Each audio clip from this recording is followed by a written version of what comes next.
செஞ்சாங்க. நாங்களா போய் கேட்டோம் இல்ல, நாங்களா போய் விவசாயத்துல போய் கேட்டோம் எங்களுக்கு தள்ளுபடி கொடுன்னு. ஓட்டு கேட்கறதுக்குள்ள தள்ளுபடி கொடுக்கறன்னு சொன்னாங்கல்ல. 6 சிலிண்டர் தள்ளுபடி, கூட்டுறவு சங்கம் பூரா தள்ளுபடி அப்படின்னு சொல்லிவிட்டு இன்னைக்கு ஏன் ஒண்ணு கூட இல்லன்னு சொல்றாங்க. 2500 ரூபா மக்களுக்கு போடுறேன்னு சொல்லி 6 சிலிண்டர் தரேன்னு சொல்லி எல்லாம் பேசுனாங்க. ஏன் இப்ப ஒண்ணு கூட இல்லன்னு அடிக்கிறாங்க விவசாயத்துல? நாங்க போடலன்னா எங்க இருந்து வருவாங்க எல்லாம்? நாங்க பொழைக்கிறது எப்படிங்க? மானமும் ஒரே அடியா மண்ணாக்குது.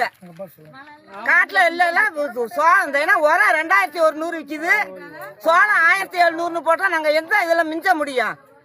வட்டி கட்டதான் எங்களுக்கு சரியா இருக்கு.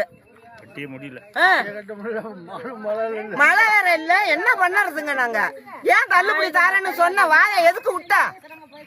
நேரம் எடப்பாடி வந்திருந்தா உடனே தள்ளுபடி வந்திருக்கும், ஸ்டாலின் வந்திருந்தாலும் தள்ளுபடி வந்திருக்கும். நீ நான் தர்றேன்னு சொல்லவும் தானே மக்கள் பூரா உனக்கு கமுத்துது. ஏன் ஒண்ணுமே செய்யாத இருக்கா? செய்யணும். இத என்ன வருமா? உங்க பேர் சொல்லுங்கம்மா. சில்லக்குடி முத்துலட்சுமி. செல்லக்குடி முத்துலட்சுமி.